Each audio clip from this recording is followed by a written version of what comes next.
नमस्कार मेरे कक्षा 9वीं के मेरे प्यारे विद्यार्थियों।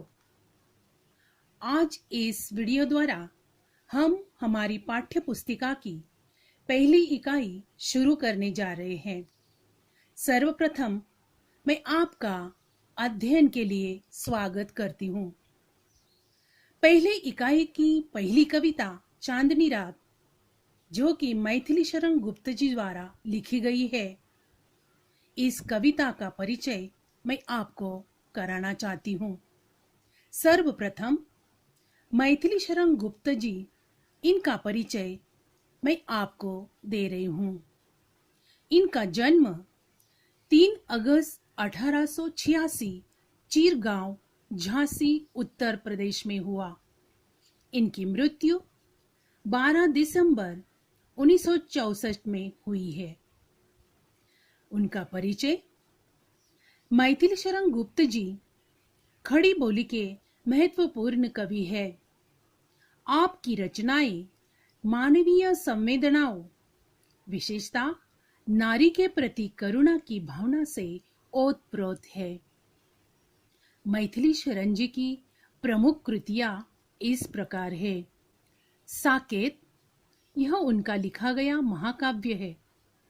यशोधरा, जयद्रथवत, पंचवटी, भारत भारती, यह उनका खंड काव्य है। रंग में भंग, राजा प्रजा आदि इन्होंने लिखे हुए नाटक है। इस पद्य संबंधी मैं आपको जानकारी देना चाहती हूँ। चांदनी रात यह एक खंड काव्य है। इसमें मानव जीवन की किसी एक ही घटना की प्रधानता होती है। प्रासंगिक कथाओं को इसमें स्थान नहीं मिलता। प्रस्तुत अंश पंचवटी खंड काव्य से लिया गया है। प्रकृति की छटा का सुंदर रूप बड़े ही माधुर्य के साथ अभिव्यंजित हुआ है। चांदनी रात का मनोहरी वर्णन सुंदर शब्दों में चित्रित किया है। तो बच्चों, सर्वप्रथम मैं इस कविता का पठन करने जा रही हूँ। पन्ना क्रमांक 1, प्रथम 4 पद, इनका पठन मैं कर रही हूँ। ध्यान से सुनिए। चारों चंद्र की चंचल किरणें खेल रही है जलथल में। स्वच्छ चांदनी बिछी हुई है अवनी और अंबर तल में। पुलक प्रकट करती है धरती हरित तृणों की नोकों से। मानो झूम रहे हैं तरु भी मंद पवन के झोंकों से। क्या ही स्वच्छ चांदनी है यह, है क्या ही निस्तब्ध निशा। है स्वच्छंद सुमंद गंध वह, निरानंद है कौन दिशा। बंद नहीं अब भी चलते हैं नियति नटी के कार्यकलाप, पर कितने एकांत भाव से, कितने शांत और चुपचाप। बच्चों, तो हर एक पद का भावार्थ भी मैं आपको समझाने वाली हूं। तो प्रथम 4 पंक्तियां, इनका भावार्थ मैं आपको समझाती हूं। चारों चंद्र की चंचल किरणें खेल रही है जलथल में। स्वच्छ चांदनी बिछी हुई है अवनी और अंबर तल में। इन 4 लाइन का अर्थ है, चांदनी रात में आकाश में सुंदर चंद्रमा शोभायमान है। उसकी चंचल किरणें झिलमिल झिलमिल करती हुई अटखेलियां कर रही है। ऐसा लगता है जैसे वे जल और जमीन के साथ खेल रही हो। चंद्रमा का निर्मल प्रकाश पृथ्वी पर और समूचे नभ मंडल में फैला हुआ है और वह उन्हें प्रकाशित कर रहा है। तो बच्चों, इन 4 लाइन में, इन 4 पंक्तियों में शब्द का अर्थ मैं आपको समझा रही हूं। तो इन प्रथम लाइन में चारों शब्द का अर्थ है सुंदर या मनोहर। दूसरा शब्द है थल, जिसका अर्थ है भूमि। अवनी यानी पृथ्वी, अंबर यानी आकाश, पुलक यानी खुशी या रोमांच, हरित यानी हरी, तृण यानी घास और मंद यानी धीमा। तो इस प्रकार यह प्रथम लाइन जो है, इसमें चारों चंद्र की चंचल किरणें, जिनका अर्थ मैंने आपको समझाया कि चारों चंद्र जो है यानी चांदनी रात में आकाश में सुंदर चंद्रमा नजर आता है, हम हर दिन देखते हैं। और आकाश में तारे भी झिलमिल करते हैं, मानो कि वह आपस में अटखेलिया करते हैं। और ऐसा लगता है जैसे वे जल और जमीन के साथ खेल रहे हो। चंद्रमा का निर्मल प्रकाश पृथ्वी पर और समूचे नभमंडल में फैला हुआ है और वह उन्हें प्रकाशित कर रहा है। ऐसा इन प्रथम 4 पंक्तियों का भावार्थ है। दूसरा पद जो है, पुलक प्रकट करती है धरती हरित तृणों की नोकों से, मानो झूम रहे हैं तरु भी मंद पवन के झोंकों से। तो पुलक का अर्थ यहां मैंने आपको समझाया कि पुलक का अर्थ है रोमांच यानी खुशी। इस अवसर पर पृथ्वी अत्यंत प्रसन्न है।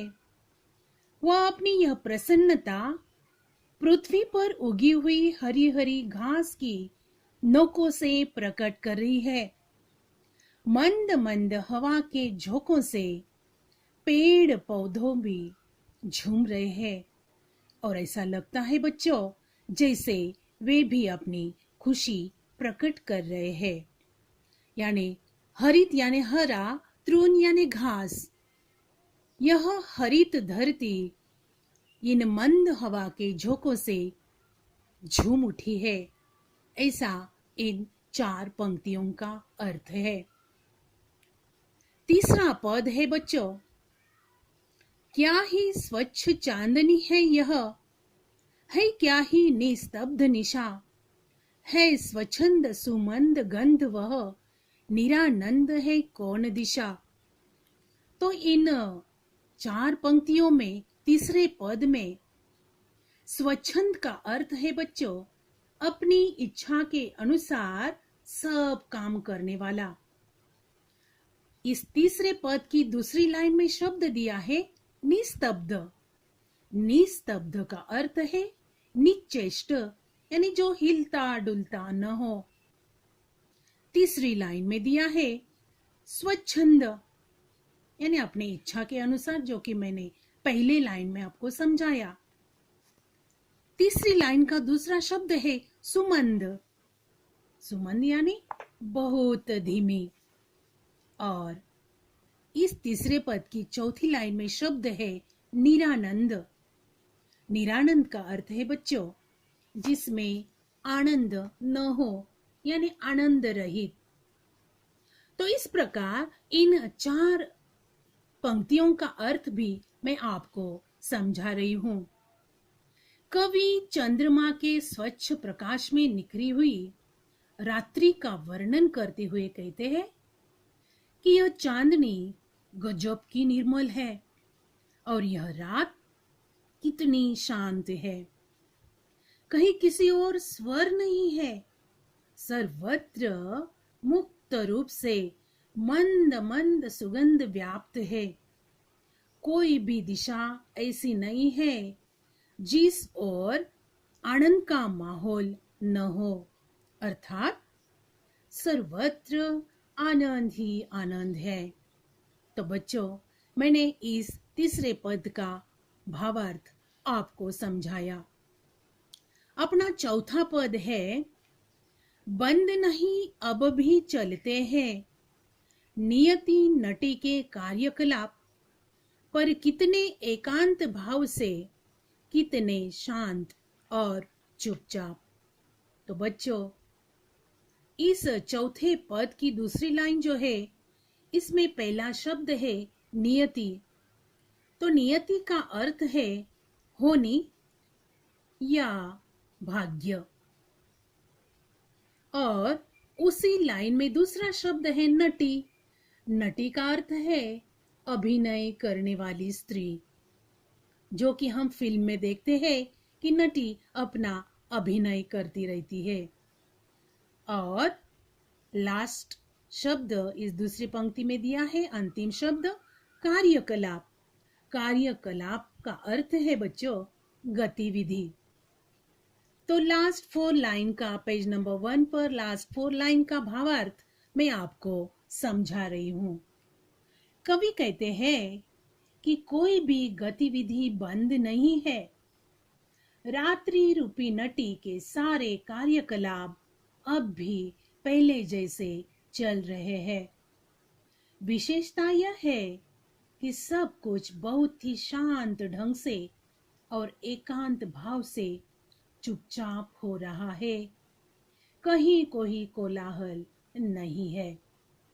तो बच्चों, पहले 4 पदों का भावार्थ मैंने आपको समझाया। मैथिली शरण गुप्त के काव्य में अधिकतर भारतीय संस्कृति तथा राष्ट्रीय भावनाओं के दर्शन होते हैं। इसके अतिरिक्त उन्होंने ऐतिहासिक, पौराणिक और प्राकृतिक विषयों के संबंध अनेक प्रसिद्ध रचनाएं भी लिखी है। यह कविता जो है, कवि ने अपने शब्दों में चांदनी रात का मनोहारी वर्णन किस प्रकार किया है, इन 4 पदों में मैंने आपको समझाने की कोशिश की है। तो बच्चों, आज के लिए इतना ही काफी। अपने इन प्रथम पन्ना यानी पेज नंबर 1, यह आप ध्यान से पढ़िए, और इनके शब्दार्थ भी मैं आपको दे रही हूं। यह शब्दार्थ आप अपने नोटबुक में लिख कर रखिए। कविता का पठन कीजिए। धन्यवाद।